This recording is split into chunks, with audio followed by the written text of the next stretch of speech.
Hello students, today I am telling you about linear programming problem.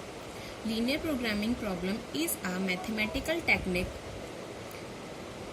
This technique is applied for choosing the best alternative from a set of feasible alternatives.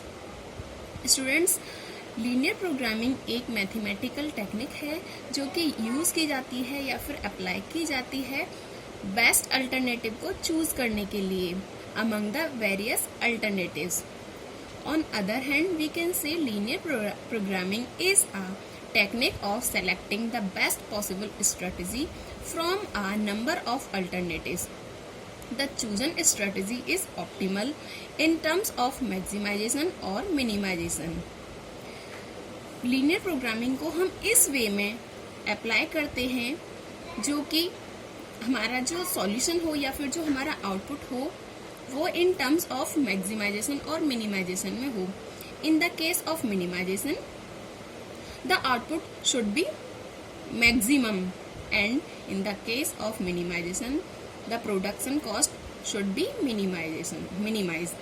Student, जब हमें optimal solution की requirement होती है या फिर जब हमें optimal solution मिलता है तो मैक्सिमाइजेशन के केस में आउटपुट हमारा मैक्सिमम होनी चाहिए, या फिर हम ये कह सकते हैं कि जो हमारी सेल्स है या फिर प्रॉफिट है वो हमारा मैक्सिमम होना चाहिए.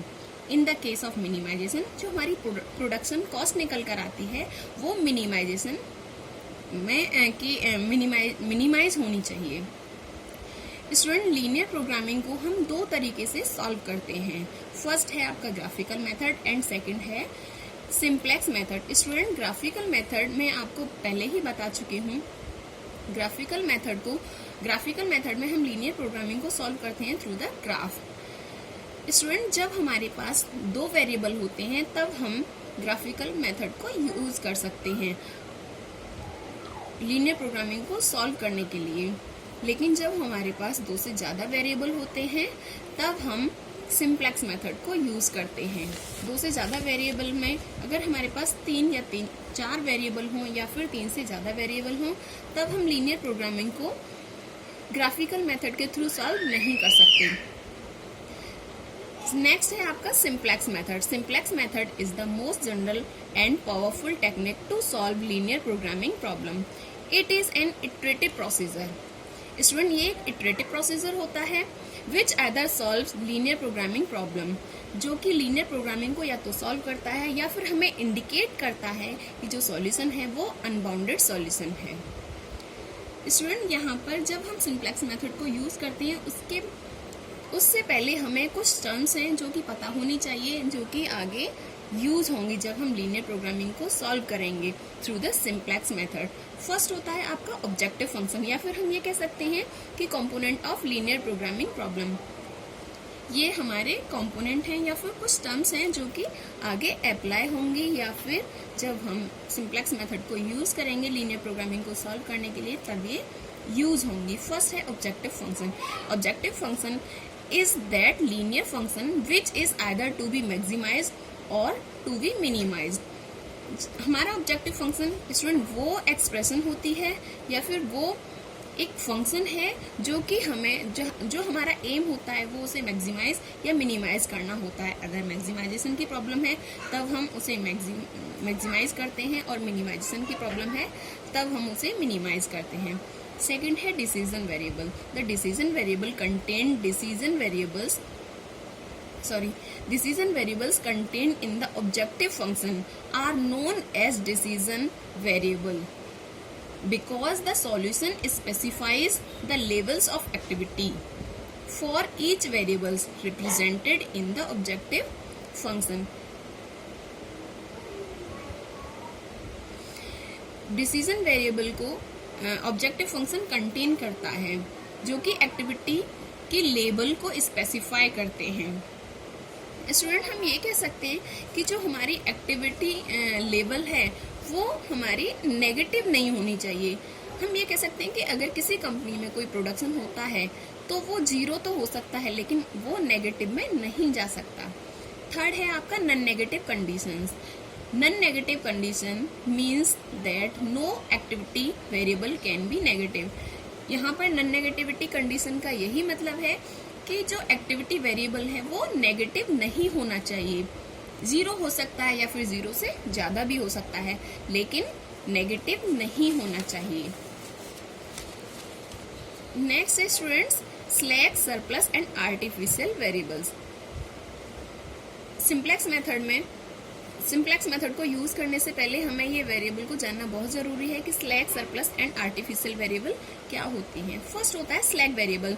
These variables are included in less than equal to inequalities to convert them into equalities. Student, जब हम इन इनइक्वालिटी को कन्वर्ट करते हैं इक्वालिटीज में, तब हमें इस साइन